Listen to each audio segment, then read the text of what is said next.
ठीक 9 बज रहे हैं, 9:30 बज रहे हैं। मैं आपके सामने आप वार्ता के लिए उपस्थित हुआ हूँ। कल मैं आपसे धारा 32 डाइंग डिक्लेरेशन के अलावा 33-34 से लेके 44 तक विस्तार से चर्चा की थी और आप लोगों ने उस चर्चा को आराम से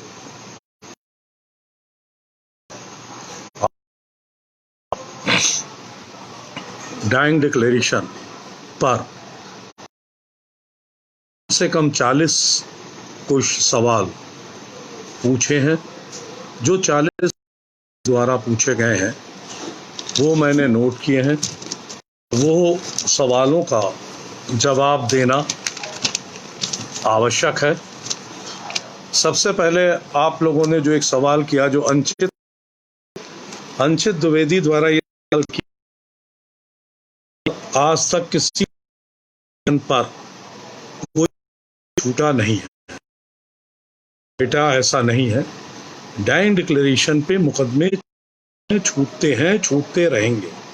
डाइंग डिक्लेरेशन पे मुकदमे वो छूटते हैं सही से की जाती है, सारी परिस्थितियों पे जिरह की जाती है। इसका एक उदाहरण मैं आपके सामने दूं। यहाँ पर सिन्हा साहब थे, उनके द्वारा डाइंग डिक्लेरेशन पे 304B का मुकदमा मेरा छोड़ा गया। अब कहिए कैसे छोड़ा गया? उसमें मृतका का डाइंग डिक्लेरेशन था। मृतका द्वारा डाइंग डिक्लेरेशन मजिस्ट्रेट के सामने दिया गया था।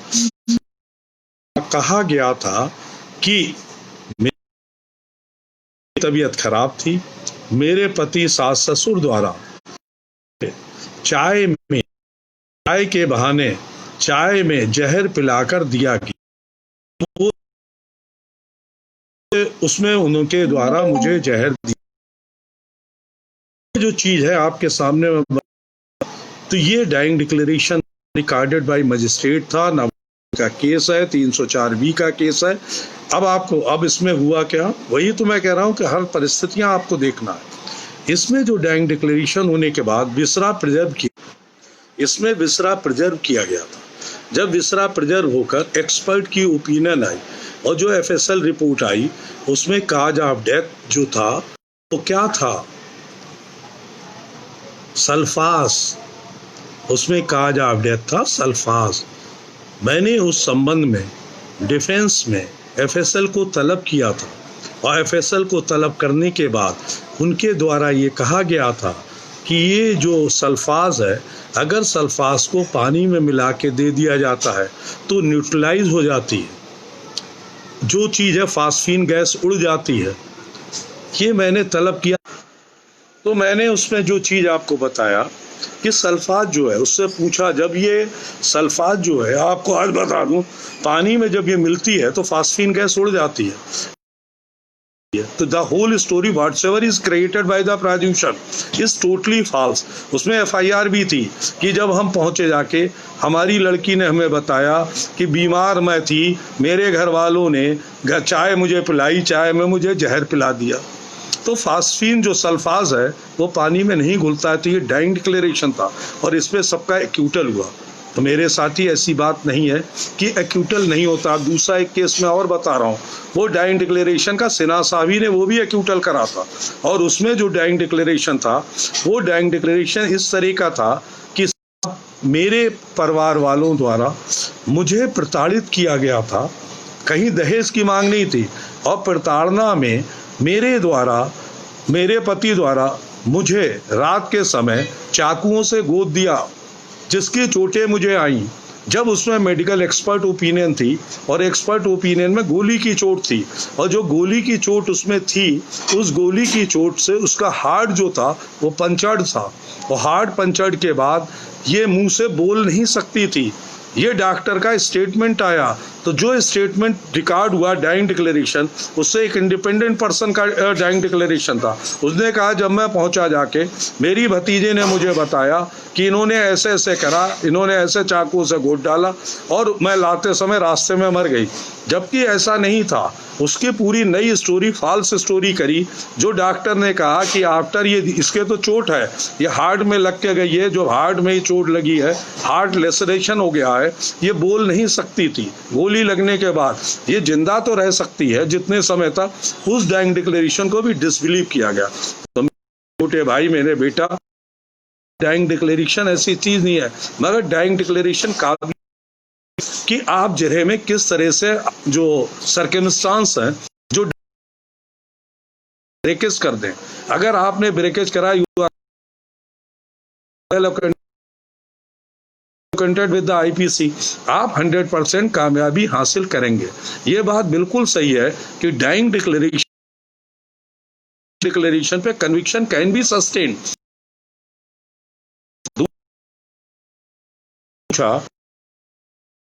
अनसाउंड, नशे में हो, तो भाई ये पागल, अनसाउंड, ऐसे इडियट, इसके बारे में दिया है। मैंने कल भी कहा था, पागल, अनसाउंड, इडियट का बयान अगर उसका वेल उसमें दिया है, उसकी मस्तिष्क की जगह सही है तो पढ़ा जाएगा, मगर कोई आदमी ये नहीं कहेगा ये आदमी पागल था। अगर पागल कह के आ रहा है तो कितनी पागलपन था उस पर, कितना वो समझता था। तो ये बात, ये सर्कमस्टांस में भी आपको पूछना है। ऐसा नहीं है इडियट अलग होता है, पागल अलग होता है। डिफाइन चीज स्पेसिफिक पूछे क्या है। तो ये दूसरा चीज ये पूछा गया, मौखिक डाइंग डिक्लेरेशन पे सजा हो सकती है? हाँ, बिल्कुल हो सकती है। मौखिक ही डाइंग डिक्लेरेशन पे सजा हो सकती है, कहीं पे लिखे हुए डाइंग डिक्लेरेशन की जरूरत नहीं है। तो मौखिक dying declaration is sufficient for conviction. पूछा गया, आप समझ गए, मौखिक डाइंग डिक्लेरेशन। अब यहाँ पे एक सवाल और पूछा गया, जो चीजें मैं आपको, डाइंग डिक्लेरेशन मृतक के एग्जैक्ट वर्डों में हो। मौखिक डाइंग डिक्लेरेशन ऐसा नहीं हो कि जिसने लिखा उसने अपनी मर्जी से लिखा हो। अब मैं इस पे आपको तो जो डाइंग डिक्लेरेशन वाली बात, वो मैं आपको इसलिए बता रहा हूँ, ये नेट क्यों परेशान कर रहा है, उसके लिए चले, उसके लिए ये मैं आपको बात बता रहा हूँ कि ये इतना आवश्यक है। अब सपोज करिए 161 दरोगा जी ने लिखा, उस डाइंग डिक्लेरेशन में दरोगा जी ने वो 11:15 बजे 161 लिखा। मैं आपको वो भी केस बता रहा हूँ, चल रहा है बरेली में केस, और डाइंग डिक्लेरेशन 11:15 बजे डाइंग डिक्लेरेशन लिखा। वो आदमी चुटैल जो है, गांव से चला आया 9:30 बजे, मेडिकल एग्जामिनेशन उसका हो रहा है 10 बजे। जब 10 बजे मेडिकल एग्जामिनेशन हो रहा है, गांव से 30 किलोमीटर दूर जिला अस्पताल में है, डॉक्टर जो दरोगा जी है, उन्होंने पूछा कि साहब मैंने जाते समय पूछ लिया था कि क्या क्या हुआ, वो मैंने अपने मन में रख लिया, और वो बात मैंने बाद में सब्सिक्वेंट डाइंग डिक्लेरेशन 161 में लिख दिया। तो ये डाइंग डिक्लेरेशन पे कुछ नहीं हो सकता है, ये डाइंग डिक्लेरेशन दरोगा जी की देन है। तो मेरे साथी ये समझ गए। इस तरह की एक सवाल पूछा गया, क्या मजिस्ट्रेट द्वारा ही लिखा गया डाइंग डिक्लेरेशन साक्ष्य में गिरा है? ऐसी बात नहीं। डाइंग डिक्लेरेशन ओरल हो, किसी इंडिपेंडेंट पर्सन के द्वारा हो, किसी भी व्यक्ति द्वारा हो, वो अगर रिलायबल है, ट्रुथफुल है, बगैर किसी दबाव के है, तो उस डाइंग डिक्लेरेशन पर भी सजा हो सकती है। अब उसमें लिखा, एक सवाल ये पूछा कि साहब डाइंग डिक्लेरेशन एक दरोगा जी ने लिखा और एक मजिस्ट्रेट महोदय ने भी लिखा, तो किसके डाइंग डिक्लेरेशन पे रिलायंस प्लेस की जाएगी? भाई मजिस्ट्रेट द्वारा लिखा गया डाइंग डिक्लेरेशन पे रिलायंस प्लेस की जाएगी। ये वेल सेटल्ड है कि मजिस्ट्रेट द्वारा जो लिखा गया है उसमें गलती के चांस नहीं है। पुलिस फायदे के लिए डाइंग डिक्लेरेशन में कुछ भी घटा बढ़ा सकते हैं। तो ये, अब इसके अलावा एक से पूछा जहां एक से अधिक डाइंग डिक्लेरेशन है, तो मेरे भाई अगर एक से अधिक डाइंग डिक्लेरेशन, सारा डाइंग डिक्लेरेशन गुण दोष पे, मेरिट पे डिसाइड होगा, और उसमें यह दिखाया जाएगा कि कौन सा डाइंग डिक्लेरेशन स्वतंत्रता से लिखा है, तो उसके गुण दोष को परखा जाएगा। ये कोर्ट के ऊपर है। अगर वो चाहता है कि ये सब डाइंग डिक्लेरेशन में कि पढ़ा लिखा के, ट्यूटर्ड करके लिखा गया है, तो किसी पे रिलायंस प्लेस नहीं की जाएगी। एक में ये कहा है मजिस्ट्रेट द्वारा नहीं लिखा गया, और मजिस्ट्रेट द्वारा जो लिखा गया उसमें डॉक्टर का सर्टिफिकेट लगा है, डॉक्टर के उस सर्टिफिकेट को डॉक्टर द्वारा प्रूव नहीं किया गया। डॉक्टर द्वारा अगर नहीं प्रूव किया गया है तो आपको कोई फायदा नहीं मिल रहा है। जो मजिस्ट्रेट द्वारा डाइंग डिक्लेरेशन लिखा है वो सफिशिएंट है। आपकी ये काबिलियत है कि आप कैसे गवाह को जिरह करते हैं। It depends on you. ये एडवोकेट की यही एडवोकेसी है कि आप कैसे सर्कमस्टांस उत्पन्न करते हैं, कैसे आप इस तरह की बात करते हैं कि whatsoever the production created is false. ये ट्यूटर्ड है, आफ्टर थॉट है, विद कंसल्टेशन है, विद डेरिवेशन है। एक ये आया शारीरिक अवस्था, ये बात ये कही कि डाइंग डिक्लेरेशन में शारीरिक अवस्था की बहुत महत्ता है। वो कॉशस होना चाहिए, इस पोजीशन में होना चाहिए कि वो डाइंग डिक्लेरेशन दे सके। अगर आदमी इस पोजीशन में है कि वो डाइंग डिक्लेरेशन दे सकता है, फ्री विल से दे सकता है, क्या कानून है? कानून यही तो है पुराने समय कि मरने वाला झूठ नहीं बोलता है। अगर वो उसमें दबाव से करा, मैंने कल भी आपको बताया था कि जले हुए मामले में 95% जला हुआ है और आप देख रहे हैं डाइंग डिक्लेरेशन माने जाते हैं, मगर आपको बेडेड टिकट, कौन सी दवाई दी गई, किस दवाई का पेन किलर है, कितना असर हुआ, उसका आप लिटरेचर निकाल के लाएंगे। उसमें यह कि जब ये डाइंग डिक्लेरेशन दिया जाएगा तो कॉशियस नहीं रहेगा, उसका पूर्तिया कॉन्शियस नहीं रहेगा, वो इस पोजीशन में नहीं होगा कि अपने बगैर मर्जी के दे दे, तो ऐसा डाइंग डिक्लेरेशन साक्ष्य में गिराया नहीं होगा। अब यह है स्वतंत्र साक्षियों की, अगर स्वतंत्र साक्षियों के समक्ष डाइंग डिक्लेरेशन दिया है तो भाई वो डाइंग डिक्लेरेशन ग्राह्य होगा। ये सवाल आपने पूछा। अब आपने पूछा एक घटनाक्रम में 2 मर्डर हो जाते हैं, 2 मर्डर में दोनों लोगों के बयान होते हैं। जो दूसरे वाले का बयान है वो पहले वाले के प्रति बताता है इसने मारा, क्या साक्ष्य में ग्राह्य है? हाँ बिल्कुल ग्राह्य है, अगर वो बिल्कुल स्वतंत्र है, बगैर किसी दबाव के है। तो ये भाई दूसरे वाला जो मर्डर है उसके द्वारा दिया गया डाइंग डिक्लेरेशन साक्ष्य में ग्राह्य है।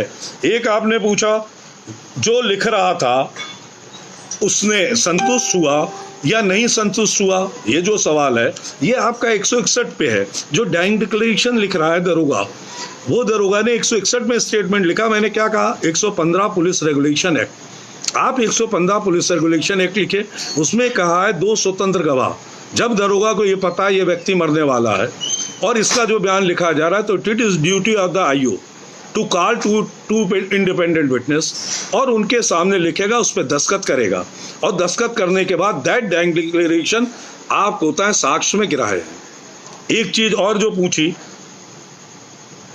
कि ये जो डाइंग डिक्लेरेशन है, ये dying declaration substantive piece of evidence है या कार्बोरेटिव पीस ऑफ? भाई मान गए आप लोगों को, आप लोग LLB करके 10-10 साल की वकालत कर रहे हो, 12-12 साल, आपको आज तक ये नहीं पता सब्सटेंटिव पीस ऑफ एविडेंस क्या है और कार्बोरेटिव पीस ऑफ एविडेंस। जो मृतक का बयान है ये सब्सटेंटिव पीस ऑफ एविडेंस है भाई। तो ये सब्सटेंटिव पीस ऑफ एविडेंस अगर प्रूव है तो क्या हो जाएगा? ये तो आपको बेसिक सब्सटेंटिव ये कार्बोरेटिव एविडेंस के बारे में पहले बताऊंगा। तो मेरे साथियों, जो बयान लिखा जा रहा है, मृतक का बयान है, इसका अंतिम बयान है, उस बयान पे जिरह नहीं हो सकती है, उस बयान वो आपके सामने नहीं हो सकता है, उसकी सेंटिटी को चैलेंज नहीं हो सकता है, वो स्टेटमेंट प्रूव किया जा रहा है, वो statement substantive piece of evidence है भाई। तो ये सब्सटेंटिव और कार्बोरेटिव पीस ऑफ एविडेंस तो ये बेसिक है, इसे तो आपको जानना ही चाहिए। कैसे आप लोग ये करते हो कि ये सब्सटेंटिव? आपने एक ये कहा डाइंग डिक्लेरेशन को खारिज करने का क्या आधार है? डाइंग डिक्लेरेशन को खारिज करने के लिए परिस्थितियां, whether that person was competent to adduce the dying declaration, the person was in such a position कि वो ऐसा बयान दे सके बगैर किसी दबाव के। ये बातें हैं भाई, बगैर किसी दबाव के, बगैर किसी धमकी के, ट्यूटर्ड नहीं है, मतलब उसकी स्वीट विल से आया है, उसने अपनी मर्जी से दिया है, किसी दबाव में नहीं है, वो डाइंग डिक्लेरेशन।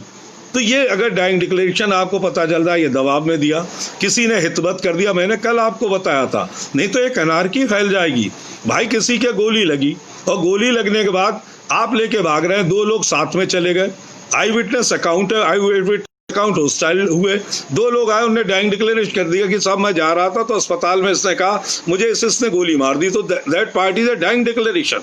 तो on the basis of that वो डाइंग डिक्लेरेशन अगर प्रूव है तो सजा हो जाएगी। जहाँ आई विटनेस अकाउंट भी है और डाइंग डिक्लेरेशन है और आई विटनेस अकाउंट हॉस्टाइल हो जाता है तो ओनली डाइंग डिक्लेरेशन पे कन्विक्शन हो जाएगा। बात समझ में आई भाई? नहीं आई। एक ने लिखा,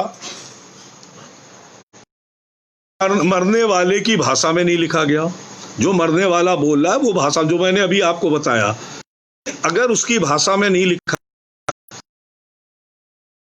उस डाइंग डिक्लेरेशन पे विश्वास नहीं किया जाएगा। अब ये है 161, वही बात मैं फिर कह रहा हूं, आपके सारे 161 के बयान में अगर वो लिख रहा है और आप 115 वाले पुलिस रेगुलेशन को नहीं हिट कर रहे हैं तो वो डाइंग डिक्लेरेशन इज सफिशिएंट। 161 आपने देखा अदालत में कहते हैं आयु से कि उसका ये 161 मैंने उतारा था, इसकी कॉपी मैं करके दे रहा हूँ, स्वयं प्रमाणित कर रहा हूँ, उसमें दस्तखत नहीं होते हैं। मगर वो डाइंग डिक्लेरेशन अगर आप उसे नहीं कर पाते हैं, कन्फ्रेंट नहीं कर पाते हैं, वो नहीं कर पाते हैं कि ये डाइंग डिक्लेरेशन आपने अपनी मर्जी से बनाया। कभी कभी ये होता है दरोगा जी को पता है और वो इंटरेस्टेड है उधर और उन्होंने ये देखा ये आदमी इस तरह होश में नहीं था और उनके द्वारा डाइंग डिक्लेरेशन रिकॉर्ड कर दिया, जैसा मैंने अभी आपको बताया। कभी कभी ऐसा होता है कि आदमी होश में नहीं होता है, संतुलन में नहीं होता है, उसकी ये पोजीशन नहीं होती है डाइंग डिक्लेरेशन, मगर दरोगा जी जब ज़्यादा इंटरेस्टेड होते हैं तो एक डाइंग डिक्लेरेशन लिखा देते हैं 161 में। तब आपको मेडिकल का पूरा देखना है, मेडिकल रिकॉर्ड पूरा देखना है, डॉक्टर से ये कहलाना whether this person was in position to say anything regarding the incident, ये बोल सकता था। कभी कभी आप उसके लिए लंग्स की हालत देखिएगा, उसके लिए हार्ट की हालत देखिएगा, उसके लिए दिमाग की हालत देखिएगा। अगर दिमाग में क्लॉट वगैरह जमा है, आपको देखा पता पोस्टमार्टम में पता चलेगा, जब वो क्लॉट जमा है तो बोल ही नहीं सकता है भाई, उसकी स्पीचलेस हो जाएगा। एक चीज ये आया कि डाइंग डिक्लेरेशन जो 8 घंटे बाद लिखा गया और 8 घंटे बाद जो लिखा गया उससे कोई ऐसा इम्पैक्ट नहीं पड़ा। हाँ, ये इम्पैक्ट पड़ेगा उस 8 घंटे में उसके घर वाले रिश्तेदार तो मौजूद नहीं थे। ये आपको पूछना है कि आप लोगों ने ये झूठा मुकदमा इस तरह करा, ये लोग पहुंच गए थे, इन्होंने तुम्हें इसे पढ़ाया लिखाया, मृतका को या मृतक को पढ़ाया, दुश्मनी के कारण तुमने ये सारे झूठे बयान दिए, उनकी मौजूदगी लाओगे, उनकी वार्ड में मौजूदगी लाओगे। तुरंत ले जाने वाले डॉक्टर ने, जब डॉक्टर को ने एडमिट करा तो उसने क्या उससे पूछा था? बेड हेड टिकट में लिखा होता है, सबसे पहले डॉक्टर लिखता कैसे क्या हुआ, ये चीज़ उसमें लिखी हो जाती। ये पहला वर्जन है और जब ये पहला वर्जन है, एफआईआर भी इस समय एग्जिस्टेंस नहीं होती है तो उसका बहुत महत्व होता है। तो जिस समय भी आप जिरह करें, जिस समय भी चारों तरफ देखें, it's your duty, it's the duty of an advocate to सारी चीजें फाइंड आउट करें। करने के बाद ये करें। अब एक चीज सवाल और पूछा कि जो डाइंग डिक्लेरेशन लिखा गया और उसके 12 दिन के बाद वो आदमी मर गया या 13 दिन के बाद मर गया, क्या वो डाइंग डिक्लेरेशन ग्राह्य है? बिल्कुल ग्राह्य है भाई। मृत्यु से संबंधित और उसके बाद उसकी मृत्यु हो जाती है तो वो साक्ष्य में ग्राह्य एडमिसिबल सजा हो जाएगी। अब एक चीज और सवाल पूछा सुनील वर्मा ने कल, काफी देर इसके बाद उन्होंने पूछा साहब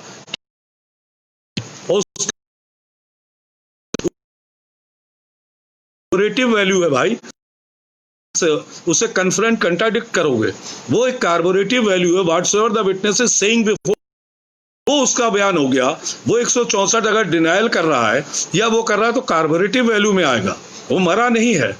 अब दूसरी चीज इसी में आता है कभी कभी होता है कि आदमी इन कोर्ट में आके जो बयान देता है वो जो उसका डाइंग डिक्लेरेशन लिखा है उसके विपरीत देता है, तो आप उससे कन्फ्रंट कर सकते हैं, उसमें 344 का नोटिस वगैरह जारी हो सकता है, मगर कन्विक्शन नहीं होगा। यह आप बहुत आसानी से समझ लीजिए। अब उसमें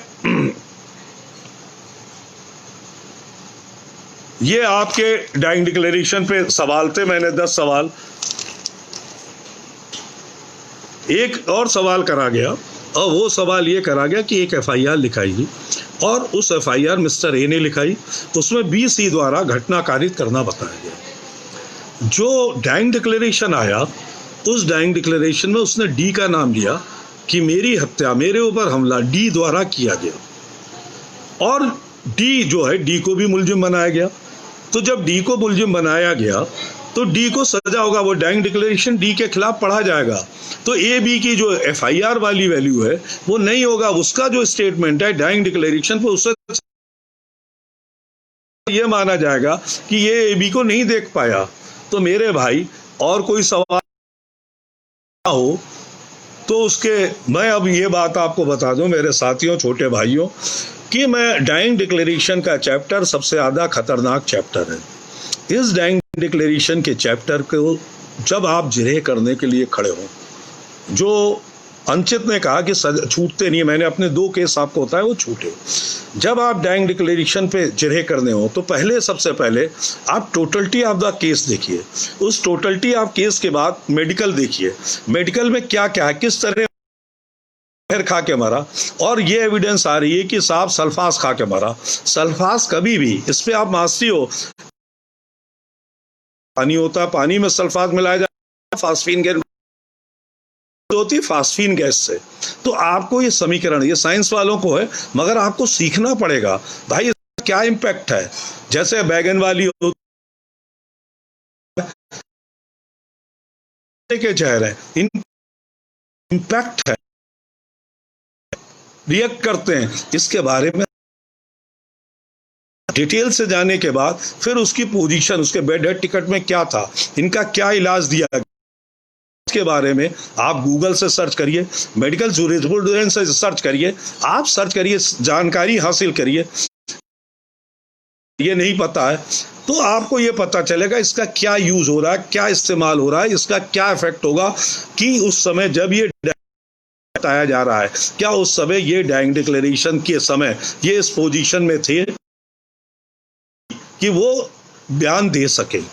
अगर बयान आपने एक बार सस्पिशियस कर दिया, एक बार ये कह दिया कि साहब पढ़ाई लिखाई से करा, एक बार कर दिया ट्यूटर्ड है, दबाव में है, फ्री नहीं है, तो उस डाइंग डिक्लेरेशन पे सजा नहीं हो सकती है।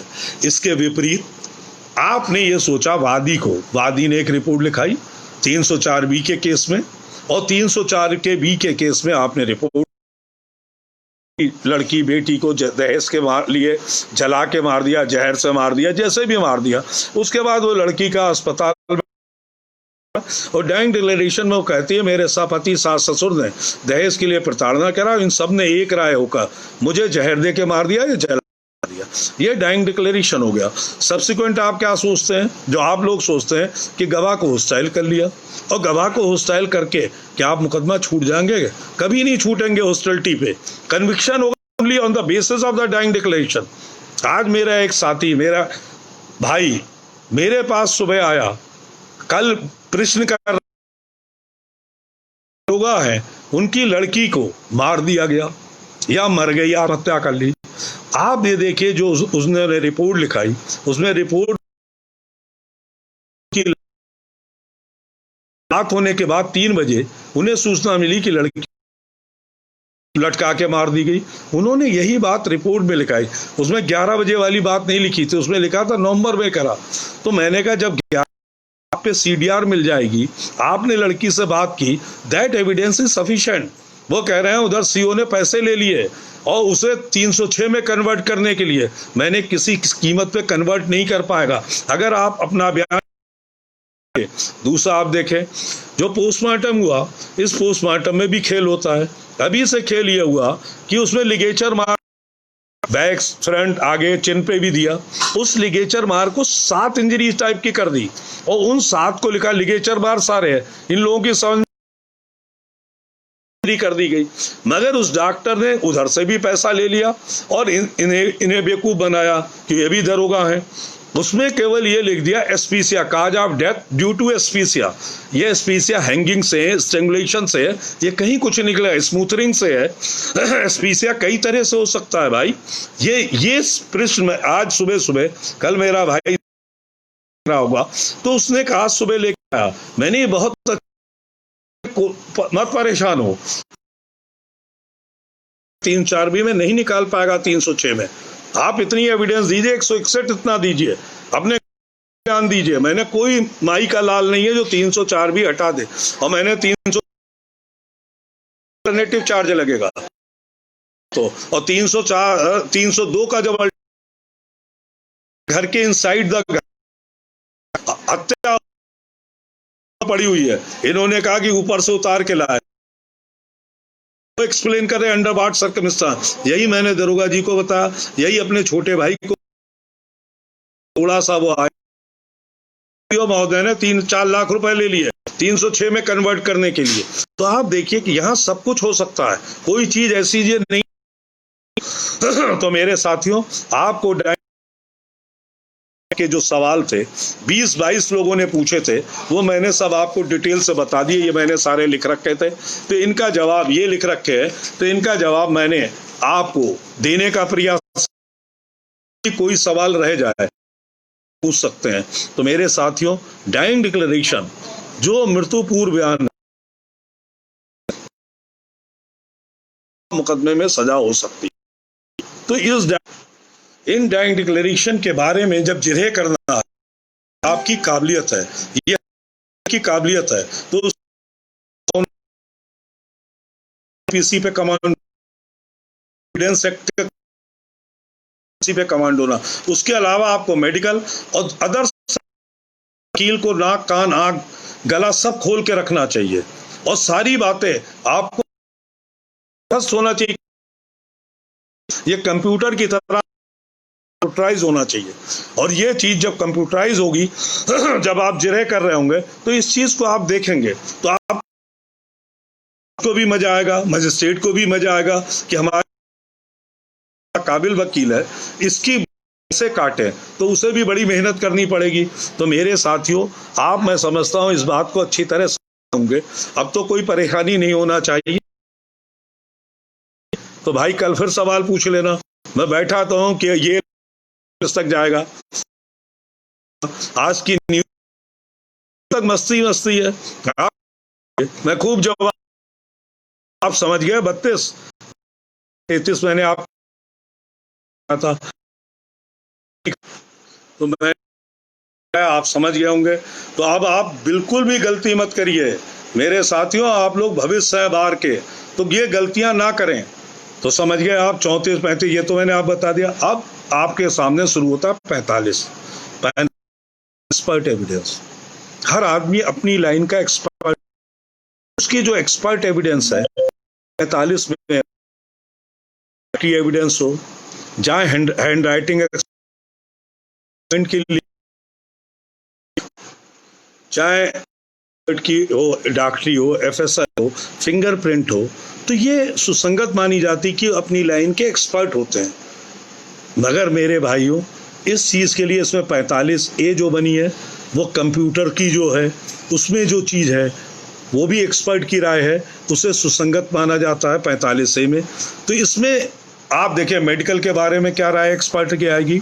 अब मेडिकल के बारे में जो राय है, एक मेडिकल है, कभी कभी आपने देखा ये आता है मेडिकल में, कभी कभी आपको ये आता है कि मेडिकल में, मैं आपके लेसरेटेड वुंड आया, सिर पे लाठी लगी और लेसरेटेड आया। लेसरेटेड कभी कभी नेकेड आइज से इंसाइज वुंड का लुक देता है। तो इंसाइज वुंड का लुक अगर आप जिरह करेंगे, क्यों एक्सपर्ट की एविडेंस नहीं मानी जाती? कभी कभी कोर्ट क्यों नहीं मानती है? इसलिए नहीं मानती है कि लेसरेशन और इंसाइज वुंड लुक एक सा लगता है। कभी कभी लाठी लगी और हड्डी पे लगी, तो हड्डी पे वो कटे का लुक लगता है। कटे का लुक कब दुरुस्त होगा? जब अगर मैग्नीफाइंग ग्लासेस से देखेंगे तो उसमें इंसाइज वुंड और लेसरेशन आएगा। तो जब लेसरेशन और इंसाइज वुंड में ही अंतर है, मैग्नीफाइंग ग्लासेस से आप देखेंगे तो उसमें लेसरेशन में बाल दबे हुए होंगे, कुचले हुए होंगे। तो मेरे भाई लोगों, ये एक्सपर्ट एविडेंस है, हिंदुस्तान की एविडेंस। जो क्यों नहीं माना जाता एक्सपर्ट की इतनी एविडेंस? डॉक्टर की एविडेंस को क्यों कोर्ट नहीं मानती? कभी कभी इसलिए नहीं मानती है कि डॉक्टर इतना एडवांस में नहीं बता पाते। अगर आप एडवांस में कर लें तो आप तोड़ सकते हैं, अदरवाइज नहीं आप तोड़ पाएंगे। जैसे कभी कभी आपके में रोज आता है पोस्टमार्टम, आप देखते हैं पोस्टमार्टम में जो डेथ का है समय, ड्यूरेशन नापने का क्या तरीका है? ड्यूरेशन नापने का तरीका है राइगर मॉर्टिस, मौत के बाद की अकड़न। आप लोगों को ये पता है मौत के बाद की अकड़न कितनी देर बाद आती है? बाद की अकड़न तुरंत आना शुरू हो जाती है। 12 घंटे में ऊपर से नीचे डेवलप होती है, नेक्स्ट 12 घंटे में स्टेबल रहती है, शरीर में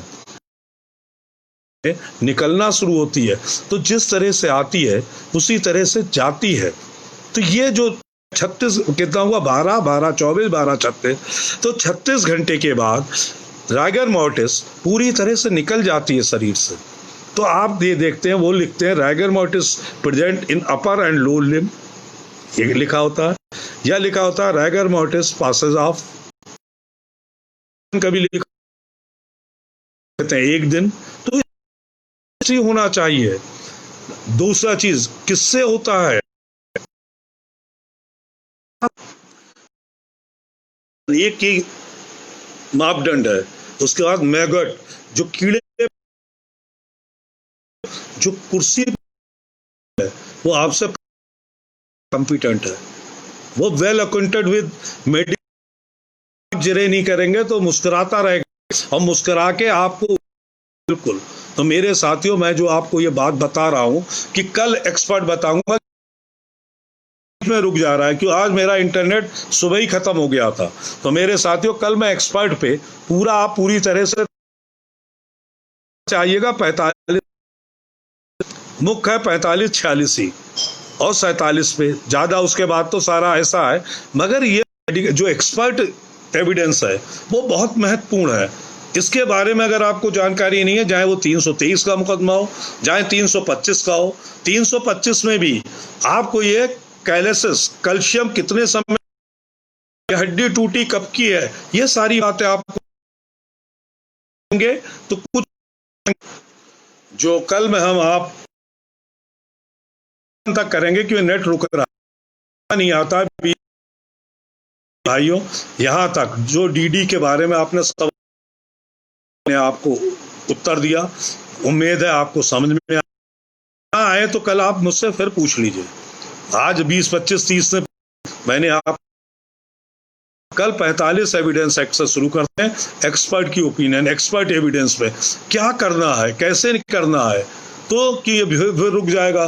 कल आज मेरा पता नेट कैसे एग्जॉस्ट हो गया। तो मेरे साथियों, फिर अदालत के पेशे में मेहनत बहुत है। मेहनत के लिए आपको सुबह 7 बजे से लेके रात के 11 बजे तक डटना पड़ेगा, तब आप बड़े वकील बन सकते हैं। आपको कमांड हासिल,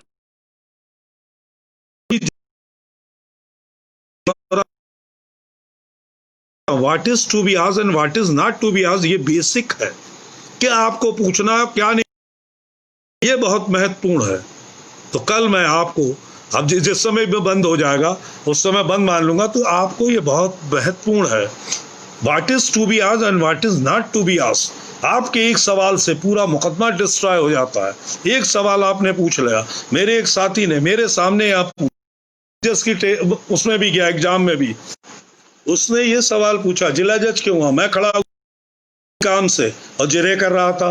उसने जिरे क्या करा, आप ये देख के अचंभित रह जाएंगे, क्यों नाराज हो जाएंगे। मैंने उससे उसी समय कहा कि बेटा इसमें सजा होगी, आप ऐसे ही कह रहे। उसने क्या दिया, उसके पेट में, एब्डोमेन में गन शॉट इंजरी थी।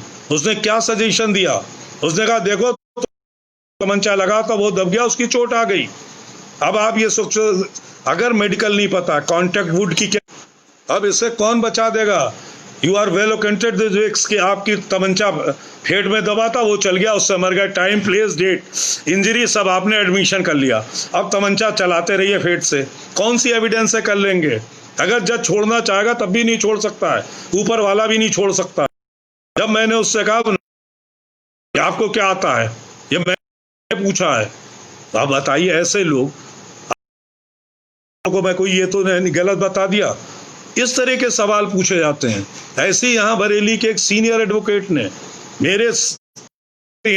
मेरे भाई हैं, उनने क्या सवाल दे दिया, उनने सवाल पूछ लिया 106 कि भाई ये घर में दोनों बैठे थे और घर में शराब पी रहे थे।